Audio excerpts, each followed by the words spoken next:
예, 그 노벨 문학상을 받은 아이작 바시러비스 싱어라는 그런 작가가 있습니다. 아마 유대인 작가 같은데요. 이 작가가 이런 말을 했습니다. 성경을 읽을 때마다 나는 언제나 새로운 사실, 새로운 긴장, 새로운 정보를 발견합니다. 간혹 상상하기를 내가 잠자거나 산책하는 동안에 숨어있던 작가가 몰래 나와 새로운 구절, 새로운 사건을 성경에 기록해 놓는 건 아닐까 싶습니다. 여러분 어떻습니까? 이 말을 들으니까 많이 공감이 가지 않습니까?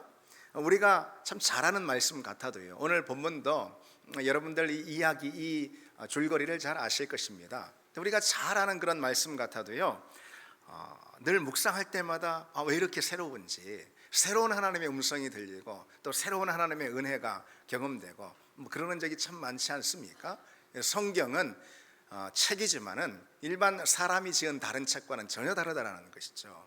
거기서 하나님의 음성, 하나님을 만날 수 있기 때문에 그렇죠. 그래서 우리가 성경 잘하는 말씀 같지만 읽어도 그 안에서 하나님의 새로운 은혜를 발견하고 그것을 통해서 하나님의 진리, 하나님의 신비를 거듭 발견하는 그런 은혜가 우리에게 있습니다. 오늘 본문도 그처럼 중요한 메시지가 우리를 기다리고 있습니다. 그 메시지 속으로 우리가 한번 들어가 보려고 합니다. 여러분 말씀을 잘 따라오시기 바랍니다.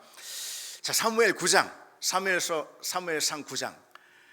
이 오늘 본문은요, 한마디로 말해서 사울이 이스라엘의 왕으로 선택되는 그런 과정, 그것을 보여주고 있는 장면입니다. 우선 오늘 본문은 사울의 집안이 어떤 집안인지 우리에게 소개해주고 있지요. 사울의 아버지는 그 이름이 기스입니다. 그런데 이 사울의 아버지가 경제적으로 사회적으로 아마 유력한 사람이었던 것 같아요. 그래서 그에게 나귀도 많고 그리고 소들도 많고 또 종들도 많이 있었습니다. 그런 유력한 집안에 이 사울이 준수한 청년으로 자랐습니다. 그렇게 오늘 본문은 사울의 집안에 대해 소개를 하고 있습니다. 그런데 한 사건으로 좀 넘어가고 있죠. 어떤 사건이 일어나냐면은 어느 날 아버지가 암나귀들을 잃어버리게 된 것이죠. 그래서 아들 사울에게 암나귀들을 찾아오라 그런 겁니다. 당시 나귀는요, 짐을 운반하거나 아니면은 쟁기질을 하거나 그런 짐승이었기 때문에 굉장히 아주 귀한 가축이었습니다. 사울은 사환 하나를, 그러니까 종 하나를 데리고선 암나귀를 찾아러 나갑니다. 그래서 오늘 본문에 이렇게 보면은요, 사울이 자기 자신의 고향인 이 기브아예요. 이 기브아를 떠나서 대략 짐작해봐도 수십 킬로는 아마 이동을 해서 샅샅이 뒤지면서 이 잃어버린 암나귀를 찾은 것으로 보입니다. 특히 본문 4절에 보면은요, 두루 다녀보았으나 찾지 못하고 두루 다녀보았는데 없더라, 이런 구절이 3번이나 반복되는 걸 볼 수 있죠. 이게 무슨 뜻일까요? 그러니까 엄청 헤매면서 찾아다녔다, 한마디로 그런 뜻입니다. 사울은요, 베냐민 지방 그리고 에브라임 산지, 이게 다 지금으로 보자면 이제 팔레스타인 그 중부 지방을 말하는 거예요. 이 에브라임 지방 그리고 또 산지, 또 베냐민 지방, 또 이곳을 이 아주 황량하고 또 험한 땅이죠. 이곳을 샅샅이 뒤지면서 사흘 동안이나 찾아 헤맸습니다. 그저 대충 찾지 않았어요.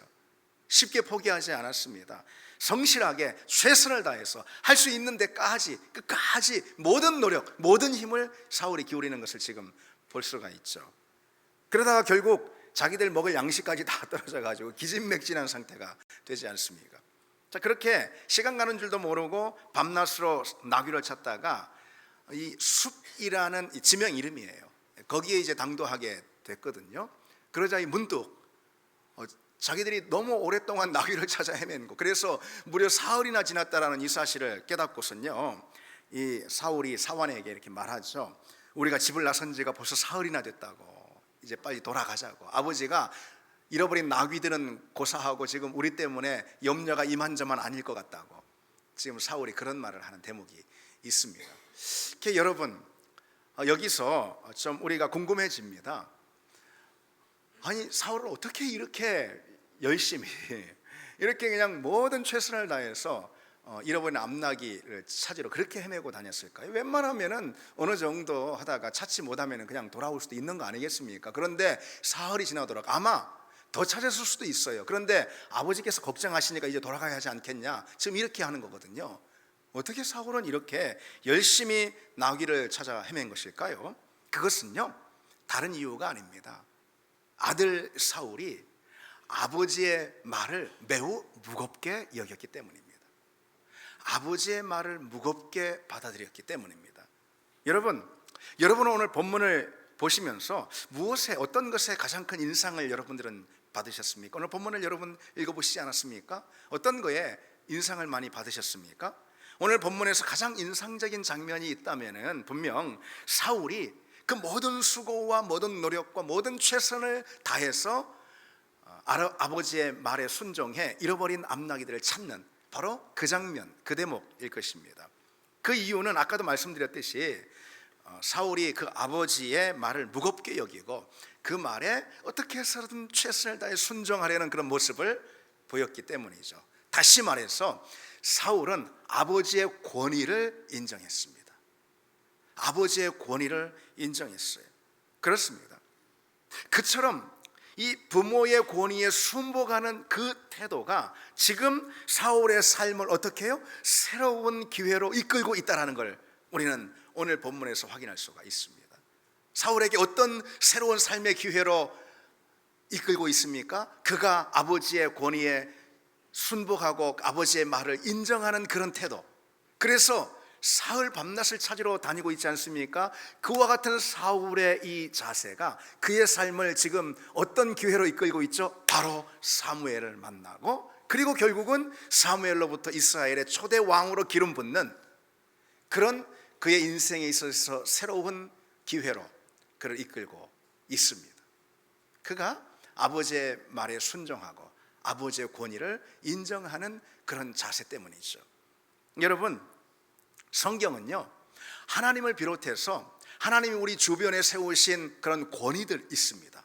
그게 아버지의 권위든 또 그게 선생님의 권위든 또는 뭐 어떤 권위든요, 하나님이 그 우리 주변에 세우신 그 권위를 인정하고 그 권위에 순복하는 이 자세 있죠. 이것을 성경은 매우 강조합니다. 그런데 여러분, 오늘 이 시대를 한번 돌아볼까요? 이 시대는 참 어떤가? 그에 거스르고 역행하는 시대가 아닌가 생각이 됩니다. 권위를 인정하지 않으려 하고 질서를 무너뜨리려는 그런 시대가 바로 이 시대입니다. 부모의 말이 여러분 얼마나 가볍게 여겨지고 있습니까? 선생님의 권위가 얼마나 쉽게 무시당하고 있는 시대, 바로 이 시대 아닌가 싶습니다.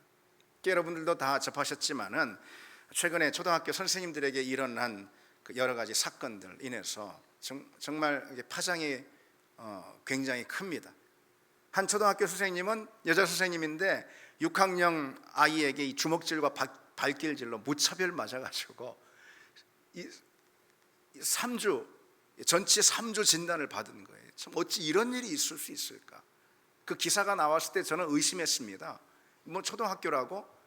설마 그랬습니다. 그런데 그런 일이 벌어졌다라는 거죠. 이 가해 학생은 뭐 정서행동 장애다 뭐 이런 이제 그 말이 있던데요. 근데 참 그것도 문제가 많아요. 뭐 아무리 정서행동 장애라고 해도 이것은 용납이 될 수 있는 일이 아닐 뿐더러 요즘 뭐 병원에만 가면은, 정신과 의원에만 가면은 뭐 웬만하면 또 무슨 다 뭐 장애가 있다라는 식으로 뭐 그렇게 말하는 시대가 됐기 때문에 말이죠. 어쨌든 뭐 그 아이는 그렇다 해도 더 큰 문제는 그 부모에게 있습니다. 전혀 사과 한마디가 없어요. 아니, 선생님이 다쳐가지고 3주 진단받아가지고 이 기부스하고서 병원에 누워 있는데 그 선생님에게 뭐 전화 한 통, 뭐 사과 한마디가 없고요. 오히려 학교 측에 전화를 한 거예요. 그래가지고 이 선생님이 우리 아이를 차별해가지고선 우리 아이를 혼내는 바람에 이런 일이 벌어졌다라고선 그렇게 주장을 했다라는 것이죠. 참 그런 시대에 우리가 살고 있습니다. 여러분 우리가 여기도 학부모들이 많이 있지 않습니까? 저도 학부모고. 여러분, 우리는 이것을 어떻게 봐야 하겠습니까? 그보다 더한 사건도 있었죠. 지난주에 서울의 한 초등학교에서 20대 교사가 교실에서 말이죠, 참 지금까지 그런 일이 어디 있었습니까? 교실에서 극단적인 선택을 한 것이죠. 그 선생님은 어떤 학부모의 지속적인 민원에 시달렸다라고 그럽니다. 꼭 뭐 한 사람뿐은 사실 아닐 것입니다. 어떤 민원이 학교에 그렇게 갈까? 학부모들이 어떤 민원을 그렇게 선생님들한테 할까? 사실 솔직히 저는 한 번도 해본 적이 없는, 선생님한테 전화하는 것이 무서워가지고요. 아직도.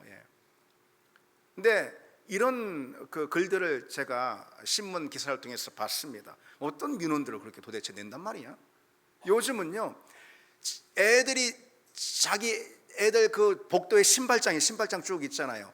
자기의 신발장이 색깔이나 모양만 달라도 그게 차별이라고 하면서 그렇게 민원을 내고, 그 중에는 악성 민원들도 많다라는 거예요.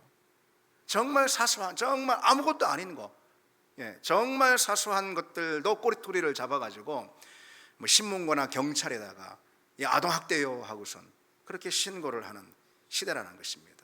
근데 여러분, 이런 세태를 보면서 저는 이거부터 떠올랐습니다. 그거 너무너무 어리석은 짓이다. 그거 정말 어리석은 짓이다. 자기의 하나 귀한 줄 알고가 하나만 알고선 그냥 그렇게 하는데, 여러분 그 생각 못합니까? 그 애가 커가지고 나중에 뭐가 될까요? 자기 그 자식이 그렇게 배워가지고 그런 부모 밑에, 그런 가르침 밑에 커가지고 나중에 뭐가 될까요? 고스란히 부모인 자기에게 다 부메랑으로 돌아오지 않겠습니까? 왜 그런 생각은 안 해봅니까? 한국교총이요, 교원총연합회죠. 올 초에 교사들을 대상으로 학부모의 악성 민원에 대해서 설문조사를 한 결과 이런 일들도 있었다라는 게 밝혀졌습니다.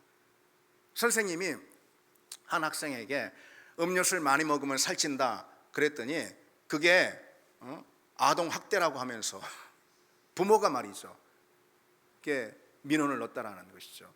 그리고 또 이런 경우도 있었습니다. 팔 다친, 이제 뭐 기부스를 했나 보죠. 팔 다친 그런 학생이 다른 학생하고 뭐 너무 심하게 막 장난을 치니까 상태가 악화될 수 있으니까 자리에 앉아라 이렇게 지시를 내렸더니 그 정서적 학대라고 하면서 그 부모가 막 학교에 민원을 냈다라는 것이죠. 저는 이게 참 믿어지지 않는 일인데요.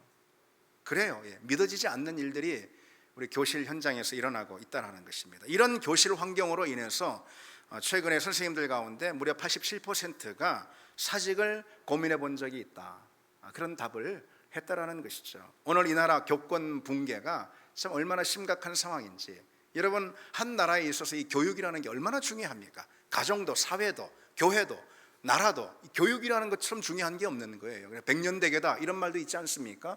그 교육 현장이 지금 붕괴되고 있다.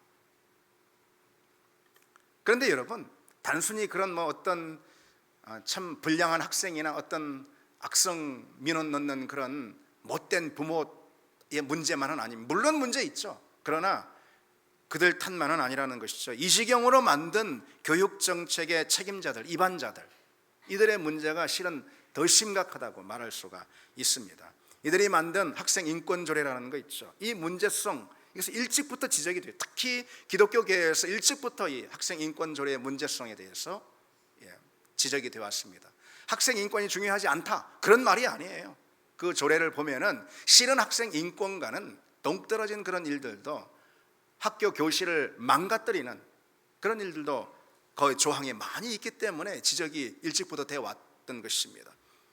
지난주 한국교총이 이런 성명을 냈습니다. 왜곡된 인권의식과 과도한 학생인권 조례로 인한 교실 붕괴와 교권 추락 현실은 반드시 바로잡아야 한다. 맞습니다. 문제의 핵심이 바로 여기에 있는 것입니다. 학생인권 조례를 지금 시행하고 있는 지역들이 우리나라 이제 서울과 경기도를 비롯해서 6개 시도에서, 광역시도죠, 학생인권 조례를 시행하고 있습니다. 그런데 시도마다 조금씩 다르긴 하지만요, 그 인권 조례에 따르면은 이런 조항이 있습니다. 사생활 자유권. 그래서 뭐 어떤 그 조항에는 어떤 그 전자기기라도 소지할 자유가 있다. 휴대폰이든 녹음기든 뭐 무엇이든 소지할 자유가 있다라고 그렇게 규정하고 있어요. 그러니까 여러분 어떤 일이 발생하는 거예요? 끄떡하면은 지금 휴대폰으로 촬영 중이니까 해볼 테면 해봐 뭐 그러면서 학생이 선생님한테 대들고, 그런 일이 있는 거 아니겠어요? 실제로 촬영해가지고선 경찰서에 신고하고 뭐 그런 일들이 있지 않습니까? 실제로. 또 그 학생 인권 조례에 휴식권이라는 참 들어보지도 못한 그런 권리가 있어요. 휴식권이 뭐냐? 말 그대로 휴식권인데요. 이게 어떤 식으로 적용이 되냐면은 선생님이 수업을 하고 있는데 저기 보니까 자빠져 자고 있어요. 죄송합니다.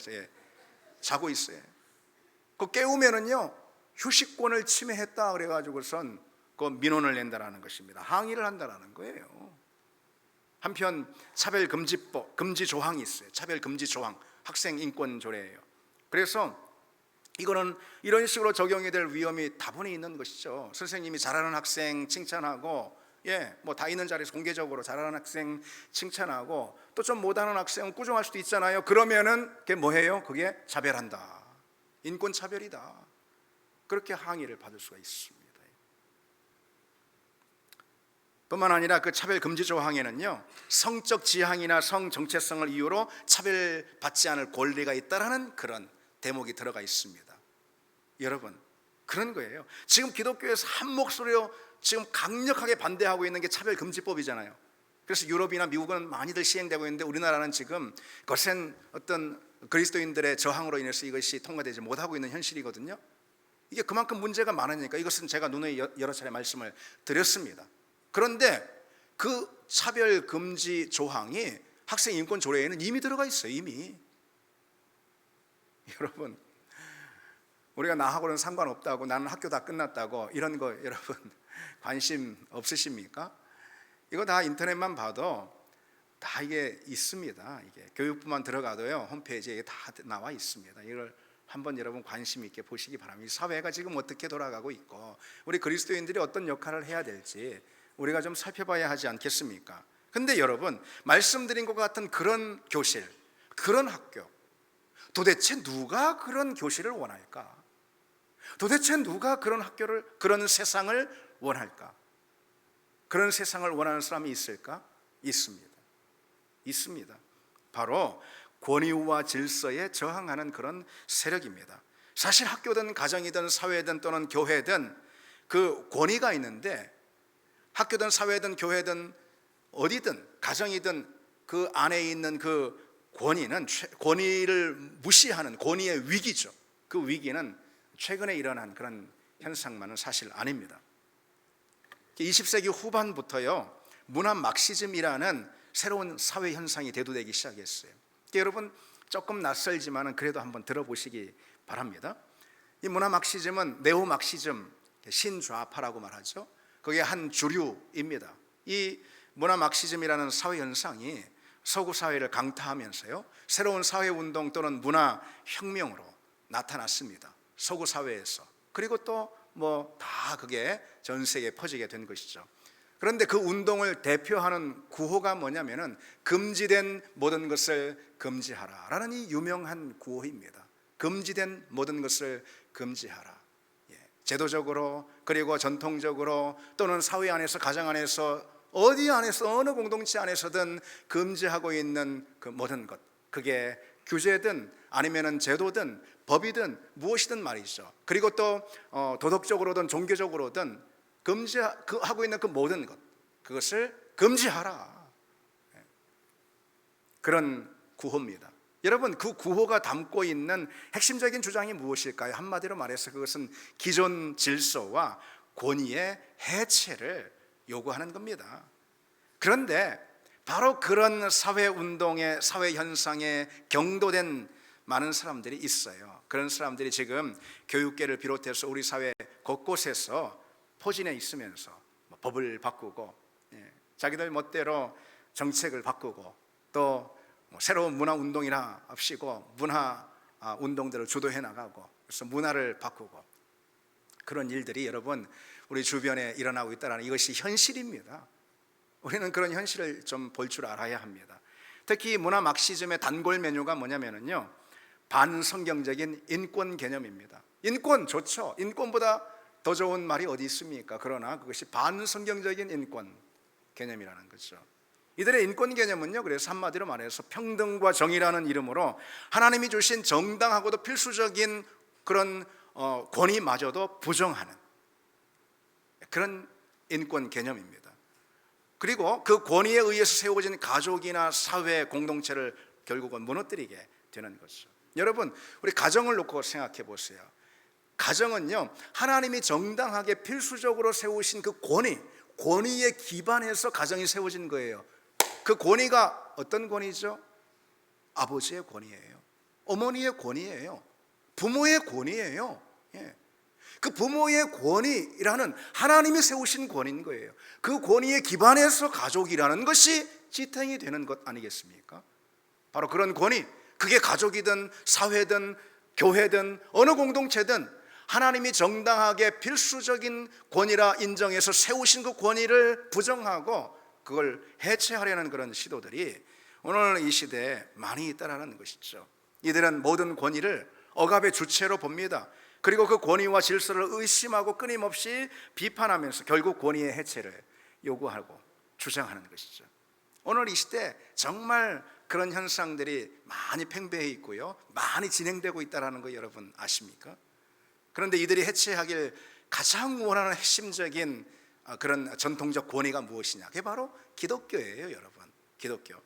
이들은 하나님을 인간을 억압하는 절대자로 규정합니다. 그리고 하나님이 세우신 모든 질서를 부정하고 무너뜨리는 게 이들의 목적입니다. 그게 가족이든 교회든 사회든 뭐 어느 공동체든, 그리고 또 뭐 그게 성별이든 또는 아니면 우리의 인식이든 도덕관념이든 어떤 거든 말이죠.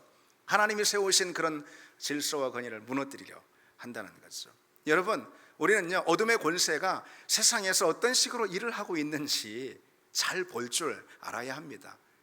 우리는 성경의 말씀을 통해서 그리스도인의 시각을 가지고 이 세상을 분별할 줄 알아야 한다는 거죠. 권위에 대한 부정, 어둠의 권세가 이 세상에서 어떤 식으로 일하느냐, 다름 아닌 권위에 대한 부정이고 해체라는 거죠. 그리고 최종적인 타깃은 곧 하나님의 권위이고 그분의 말씀에 대한 권위, 그분이 세우신 질서를 바로 최종 타깃으로 삼고 있습니다. 자, 여러분, 오늘 말씀으로 다시 돌아가서 사울을 한번 보십시오. 사울은 어떤 사람으로 오늘 두드러지게 소개되고 있냐면요, 그가 아버지의 말에 순복하는 사람, 아버지의 권위를 인정하는 사람으로, 그러니까 사흘 밤낮으로 죽자 살자 잃어버린 나귀를 이렇게 찾고 있지 않습니까? 여러분이라면 그렇게 할 수가 있겠습니까? 그런 사람으로 지금 사울이 소개되고 있어요. 그러기에 하나님이 그를 이스라엘의 초대 왕으로 지금 낙점하셨다 이겁니다. 왜? 왕도 하나님의 종이잖아요. 그러니까 왕에게 가장 필요한 자격이 무엇입니까? 하나님의 권위, 그분 말씀의 권위에 순복하는 태도. 이것이 이스라엘의 왕, 적어도 이스라엘의 왕에게는 가장 요구되는 자격이라는 것이죠. 그런데 지금 사울이 하나님이 세우신 그 권위, 곧 아버지의 권위, 나아가서 하나님의 권위겠죠, 그것에 순복하는 태도를 보이고 있습니다. 그러니 그를 초대왕으로 낙점하셨어요. 그런데 우리가 나중에 보겠지만 불행한 일이 일어나지 않습니까? 사울에게. 왜 그런 불행한 일이 일어났습니까? 사울이 결국은 하나님의 권위를 인정하지 않았어. 자기가 왕이 됐다 해가지고 하나님의 말씀에 순종하지 않고 그분의 권위를 인정하지 않았기 때문에 하나님은 결국 그를 왕위에서 폐위시키지 않습니다.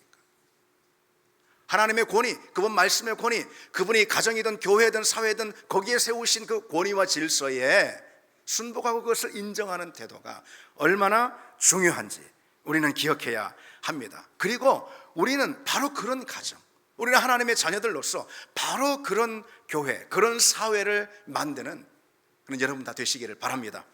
다시 본문을 보시면은요, 사울은 지금 사흘 동안이나 온 지역을 다니며 나귀를 찾았어요. 그러나 결국 찾지 못하고 집을 떠난 지 한참 되었다라는 것을 문득 깨닫고 그 사환에게 말하지 않습니까? 우리가 집을 나선 지 벌써 사흘이나 됐다, 이제 돌아가자. 아버지가 잃어버린 암나귀들은 고사하고 우리 걱정 때문에 지금 아버지가 이만저만 염려하시는 게 아닐 거다, 그렇게 말하죠. 그런데 그때 이 사환이 마지막 방법으로 이걸 한번 해보자고 제안을 합니다. 뭐냐면은 지금 이 지역에 선견자, 그러니까 사무엘을 말하는 것이에요. 선지자 사무엘, 선견자가 있으니 우리 그를 한번 찾아가 보자고, 그에게 한번 여쭤보자고 이렇게 마지막 방법으로 제안을 합니다. 그렇게 사울은 사무엘을 찾아가죠. 때마침 사무엘이요, 그 성읍에서 하나님 앞에 제사를 드리는 그런 일이 약속이 되어 있었습니다. 사울이 사무엘을 만나러 갈 때 마침 사무엘은 산당으로 올라가는 그 길이었어요. 그래서 그 길목에서 마주친 것입니다. 참 우연한 것처럼 마주치게 된 것이죠.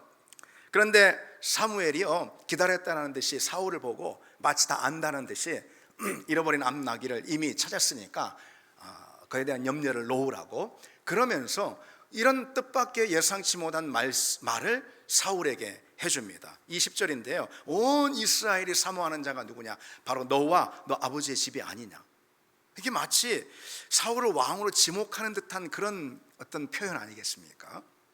그런데 여러분, 사울이 그처럼 사무엘을 찾아갔잖아요. 사무엘을 찾아가기 전에 그 전날 하나님이 사무엘을 방문하셔서 사무엘에게 미리 이런 말씀을 주셨어요. 그 대목이 16절과 17절에 있는데요, 이렇습니다. 내일 이맘때에 내가 베냐민 땅에서 한 사람을 내게로 보내리니 너는 그에게 기름을 부어 내 백성 이스라엘의 지도자로 삼으라. 그가 내 백성을 블레셋 사람들의 손에서 구원하리라. 내 백성의 부르짖음이 내게 상달되었으므로 내가 그들을 돌보았노라 라고 전날 밤에 사무엘에게 나타나셔서 말씀하셨어요. 그리고 이제 사무엘이 기다리게 하셨고, 사무엘이 제사를 드리러 올라가는 그 길에, 그리고 사울은 사무엘을 찾는 그 길목에서 사울과 사무엘이 만나지 않습니까? 그때 사무엘에게 하나님께서 그 마음속에 이 말씀을 주시는 거죠. 바로 이가 내가 어제 너에게 말한 그 사람이라. 바로 이 사람이 내 백성을 다스리리라. 이렇게 말씀해 주십니다. 자, 여러분, 이 16절로 17절, 이것은 이제 하나님께서 사무엘에게 사울을 이스라엘 왕으로 삼았다라는 것을 일러주시는 그런 대목 아닙니까? 그런데 이 말씀을 좀 가만히 한번 보십시오. 이 16절 17절에서 여러분 혹 눈에 들어오는 두드러진 그런 표현이 혹 있습니까? 여러분은 어떤 것이 여러분 눈에 좀 확 들어오십니까? 이 두 절밖에 안 되는 짧은 문장인데도요, 이 문장 안에 하나님께서 뭘 계속 반복하시냐면은 내 백성 이스라엘, 내 백성을 무려 4차례나 이 짧은 구절에 반복하고 계시는 것을 볼 수가 있어요. 무엇이죠? 하나님은요, 이스라엘이 당신의 백성임을 지금 연신 강조하고 계시는 거예요. 이 대목이 눈에 들어옵니다. 이게 무슨 뜻입니까? 지금 사울이 왕으로 지금 추대가 돼서 왕이 되기 직전 아니겠습니까? 그렇게 사울이 아무리 이스라엘을 다스리는 왕이 될지라도, 하나님께서 사울에게 아무리 이스라엘의 왕위를 맡기실지라도 이스라엘을 향한 하나님 당신의 고난을 절대 포기하는 법은 없다. 이걸 지금 강조하고 있는 거예요. 그러니 내 백성이야, 이스라엘은 내 백성이야, 이렇게 연신 강조하고 계시는 겁니다. 이스라엘은 왕을 원했어요. 우리가 지난주 살펴봤잖아요. 이스라엘이 왕을 원했다라는 것은 하나님을 왕으로 인정하지 않는다라는 그런 뜻입니다. 그럼에도 불구하고 하나님은 결코 이스라엘을 포기하지 않을 거다라는 하나님의 말씀인 거예요. 이스라엘은 누가 뭐라 해도 하나님의 기업이고 하나님의 목, 너는 내 거야, 하나님의 몫이다, 이런 거죠. 사울은 이스라엘에 대한 하나님의 소유권을 그저 대리하는 왕이 될 뿐인 것입니다. 아무리 왕을 세운다 해도 이스라엘의 하나님의 백성이라는 이 사실은 변치 않습니다. 이스라엘에 대한 하나님의 왕권은 여전합니다. 누가 왕이 된다 하더라도, 누가 왕이 되든 그에게 이스라엘에 대한 하나님의 소유권을 결코 넘기지시는 않을 것이다. 바로 이런 표현입니다. 이스라엘은 하나님이 선택하신 하나님의 백성, 하나님의 영원한 기업이기 때문에 그런 것이죠. 그래서 신명기 32장에 여호와의 분깃, 여호와의 목, 여호와의 분깃은 자기 백성이라, 야곱은 그가 택하신 기업이라, 이렇게 말씀하고 있습니다. 여러분, 우리 역시 그렇다라는 거예요. 우리 역시 똑같습니다. 우리는 주님이 당신의 핏값으로 사신 당신의 것임을, 하나님의 것임을 믿습니다. 왜? 그분이 당신의 핏값으로 우리를 죄에서 사셨기 때문에 그런 거죠. 그래서 디도서 2장에 이렇게 말씀하고 있어요. 우리를 속량하시고, 속량하다, 값을 치르고 사다, 이거예요. 우리를 속량하시고 우리를 깨끗하게 하사 자기 백성이 되게 하셨도다. 아멘. 자기 백성이 되게 하시려고 하나님은 그 아들 예수 그리스도를 속량의 값으로 치르시고 우리를 어둠의 권세에서 사셨다. 하나님의 백성으로 이제 삼으셨다. 하나님의 것이 우리가 되었다. 하나님의 기업이 되었다 이거죠. 그래서 사도행전은요, 우리를 향해서 이렇게 표현합니다. 하나님이 자기 피로 사신 교회다. 그런 우리를 향한 당신의 소유권, 당신의 주권을 하나님은 결코 포기하시는 분이 아닙니다. 하나님은 우리를 당신의 기업, 목으로 삼았다 이거죠. 이게 무슨 뜻이죠? 넌 내 거야. 목으로 삼았다라는 게 바로 그런 것입니다. 다른 모든 것을 내주더라도 결코 너는 너에 대한 나의 소유권은 양도할 수 없어. 너는 내 거야. 이런 뜻입니다. 너를 내 백성, 나의 기업, 나의 목으로 삼았다라는 것은 바로 그런 뜻이에요. 너를 나의 목으로 삼기 위해서 내가 치른 비용이 무엇인지 아니? 그것은 아들 예수 그리스도를 십자가에 못 박은 일이야. 그만큼 내가 너를 원했고 내가 너를 소유했어. 너에 대한 소유권을 결코 그 무엇에도 누구에게도 나는 양보하지 않을 거야. 그게 하나님의 우리를 향한 마음이라는 거죠. 여러분, 그런데 그처럼 하나님께서 우리를 향한 당신의 소유권을 주장하고 계시다라는 이 사실이 여러분 감사한 거 아닙니까? 감사한 거 아닙니까? 여러분은 어떠십니까? 우리가 뭐라고? 우리가 있으면 하나님께 뭐 득이 됩니까? 우리가 뭐라고 우리를 향한 당신의 소유권을 그렇게 주장하고 계실까요? 이것이 얼마나 감사한 일이냐 이거죠. 여러분, 이 사실을 우리가 알아야 합니다. 내가 하나님의 소유가 됐다라는 사실은요, 이제 하나님의 것이 다 내 소유가 됐다라는 것을 의미합니다. 어떻게 우리는 하나님의 것을 나의 소유로 삼을 수 있을까? 내가 하나님의 소유가 되면 그럴 수가 있습니다. 이제 이렇게 좀 쉬운 예를 제가 들어보겠습니다. 여러분, 반려견 있잖아요. 요즘 반려견 카페니 호텔이니 뭐 반려견 병원이니 뭐 없는 게 없습니다. 걔네들 우리보다 훨씬 더 호요식을 합니다. 그런데 여러분, 그것은 반려견이 주인에게 소유되었기 때문에 그런 거 아니에요. 주인에게 소유된 반려견의 특권 아니겠습니까? 그것이. 반면에 여러분, 유기견, 버려진 유기견은 어떻습니까? 마치 미아처럼 도시 뒷골목을 배회합니다. 위험한 길거리에 그야말로 밤이든 낮이든 그냥 풍찬 노숙을 합니다. 그게 유기견이죠. 그 차이가 무엇입니까? 뭐 잘나고 못나고 뭐 이런 게 아니잖아요. 그 차이는 누구에게 속했느냐, 누가 주인이냐, 바로 이거 아니겠습니까? 소유가 되는 것이 실은 얼마나 큰 특권인지 우리가 기억해야 합니다. 누가복음 15장에 여러분 탕자의 비유가 나오잖아요. 그 탕자, 거기 나오는 탕자가 집을 나와가지고선 빈털터리가 되죠. 아버지를 버리고 나와서 빈털터리가 돼가지고 거지가 돼가지고선 가장 부러워하는 게 있어요. 노숙하면서 가장 부러워하는 거, 뭘 부러워할까요? 아버지 집에서 지금 편히 먹고 자고 있을 아버지의 소유인 돼지 있잖아요.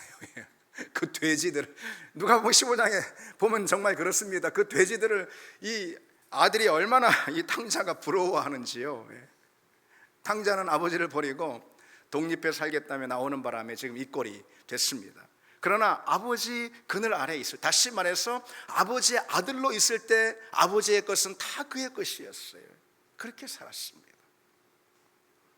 여러분, 우리 주님이 어떤 분이십니까? 단순히 어떤 세상의 아버지 아니고 우리 주님이 어떤 분이십니까? 온 세상의 주인이시고 만물을 창조하신 분이고, 그보다 더 중요한 건 무엇입니까? 그 아들 예수를 우리에게 내어주시기까지 우리를 끊임없이 사랑하신, 더없이 사랑하신 그 하나님, 바로 그 하나님이 우리의 아버지가 아니십니까? 그 하나님이 우리를 향해서 강하게 소유권을 주장하고 계신다는 이 사실이 여러분 얼마나 다행스럽고 얼마나 감사한 그런 일입니까? 우리가 하나님의 소유가 그처럼 될 때 우리는 그분의 그늘 아래 거할 수 있고 그분의 우산 아래 피할 수 있음을 믿습니다. 우리가 그분의 소유가 될 때 그분이 가지신 모든 것을 우리는 누릴 수가 있습니다. 곧 그분 안에 있는 사랑, 그 놀라운 사랑, 그분 안에 있는 그 생명, 그분 안에 있는 그 소망, 그분 안에 있는 그 영광과 능력, 그것을 우리가 그분의 소유, 그분의 백성이 될 때 다 누리게 되는 줄 믿습니다. 왜 우리가 때로 세상에서 인생에서 두려워하고 불안해하는가? 그것은 하나님을 우리의 온전한 주인으로 모셔드리지 못하기 때문에 그런 것이죠. 내가 주인인 양 살기 때문에, 나를 향한 하나님의 소유권을 인정하고 싶지 않기 때문에, 그래서 우리가 우리 인생에서 여러 불안도 두려움도 겪는 것입니다. 우리가 우리 인생의 주인 양 살 때는요, 그런 인생은 세상이 어때요? 한 인생보다 항상 세상은 너무 커요. 세상의 벽은 너무너무 커요. 그러니까 자기 인생 자기가 주인인 양 혼자 사는 양 살 때는 그 세상에 부딪혀서 넘어지고 깨지고 낙심하게 되는 것이죠. 그런데 하나님을 주인으로 모시면은 온 세계 위에 크신 그 하나님의 은혜를 통해서 세상을 넉넉히 이기는 그런 주님의 자녀들 다 될 줄 믿습니다. 그러니 여러분, 우리를 향한 주님의 소유권, 그것으로 인해서 우리가 감사하고 기뻐하고 그것을 인정하고 하나님의 주권을 날마다 환영하고 날마다 모셔드리는 그런 우리가 다 되기를 바랍니다. 자, 다시 한번 본문으로 돌아갔어요. 이제 마지막으로요, 본문의 이야기 전체를 한번 여러분 떠올려 보십시오. 이 사무엘상 9장 전체의 줄거리를 한번 떠올려 보십시오. 본문의 이야기는요, 한마디로 이렇게 말할 수 있어요. 하나님의 섭리가 어떻게 작용하고 있는지 너무도 잘 보여주는 그런 이야기를 할 수가 있습니다. 본문에서 나귀를 지금 잃어버렸잖아요. 나귀를 잃어버린 일, 그리고 나귀를 찾아가지고 무려 3일간 막 헤맨 일, 그리고 사울의 사환이 갑자기 뜻밖의 사무엘을 만나보자고 그렇게 제안을 한 일, 그래서 결국은 하나님의 사람인 사무엘을 만난 그 일, 다 어찌 보면 우연 같아 보이지만 그렇지 않다라는 거죠. 그 이면에서 역사하시고 모든 것을 계획하시고 섭리하신 하나님의 손길이 다 있었다라는 것이죠. 그렇지 않습니까, 여러분?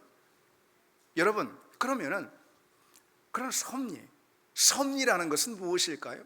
여러 가지로 표현할 수 있겠지만은 이 섭리라는 것은요, 하나님이 당신의 목적을 이루기 위해서 우리 인생의 자리에서 필요한 모든 것을 이모저모로 정렬시키시고 안배하시는 것, 그게 바로 섭리다, 이렇게 할 수 있습니다. 다시 말씀드리면요, 하나님이 우리를 향한 당신의 목적과 뜻을 이루시기 위해서 우리 인생에 있는 여러 것들, 사건이나 자원이나 관계나 모든 것들, 과정들이나 모든 것들을 정렬시키고 안배하셔서 결국은 당신의 뜻을 이루시는 바로 그것이 섭리다.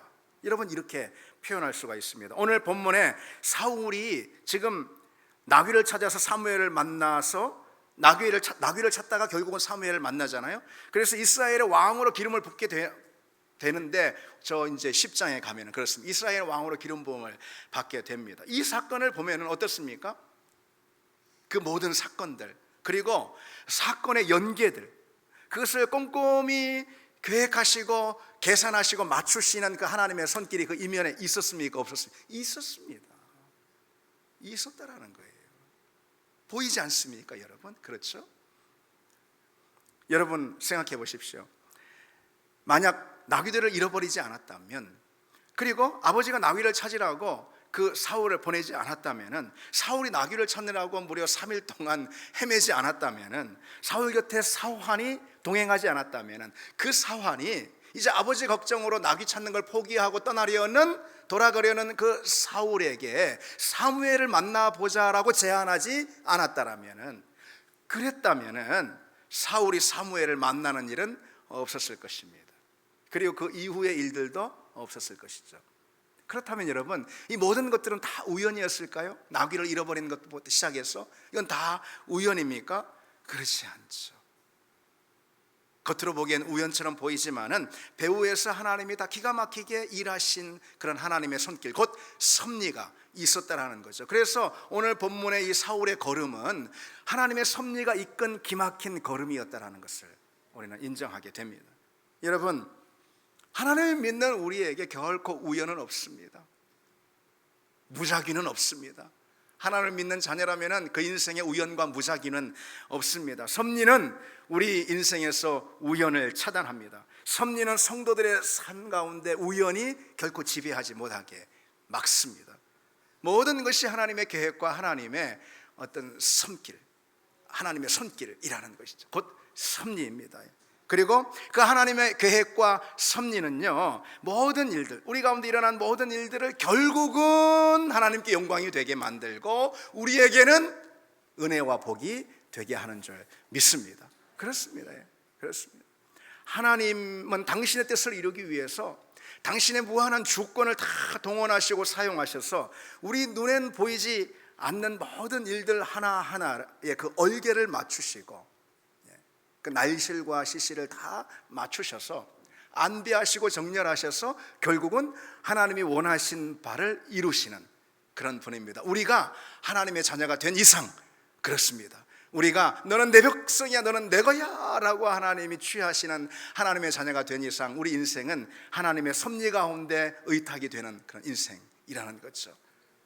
그래서 하나님 우리 눈에는 우연처럼 보이는 그런 일들도 다 얼개를 맞추셔서 그분의 뜻을 성취하시고, 그리고 우리 가운데는 그것이 감사의 고백이 되게 하시고 노래가 되게 하신다는 거죠. 그것이 바로 하나님의 섭리입니다. 여러분, 그렇다면 한 가지 질문을 좀 하겠습니다. 그렇다면 하나님의 섭리가 가장 놀랍게 작용하는, 가장 놀랍게 역사하는 우리 인생의 자리가 어디일까요? 어디일까요? 내가 결혼할 때, 내 좋은 남자 만날 때, 그런 때 하나님의 섭리가 기가 막히게 임해서 뭐 그럴 수도 있겠습니다. 그러나 여러분, 하나님의 섭리가 가장 기막히게, 가장 놀랍게 자리하는 그런 사건 또는 그런 자리가 어디냐면 무엇보다 구원의 자리입니다. 구원의 사건입니다. 여러분, 하나님은 우리 인생의 수많은 사건들, 여러분 인생의 수많은 사건들, 수많은 과정들, 수많은 관계들, 수많은 사람들이 다 있지 않습니까? 그 많은 경우의 수를 다 사용하시고 그 모든 것에 얼개를 다 맞추셔서 우리를 바로 지금 이 자리, 구원받은 하나님의 자녀라는 이 자리로 이끄신 줄 믿습니다. 이 생명의 자리, 이 은혜의 자리로, 이 구원의 자리로 우리를 이끄신 줄 믿습니다. 그래서 여러분, 뭐 내가 어쩌다 하다 보니까 교회에 왔어, 이렇게 내가 뭐 하다 보니까 그리스도인이 됐네, 그것은요 하나님의 섭리를 모욕하는 그런 행위입니다.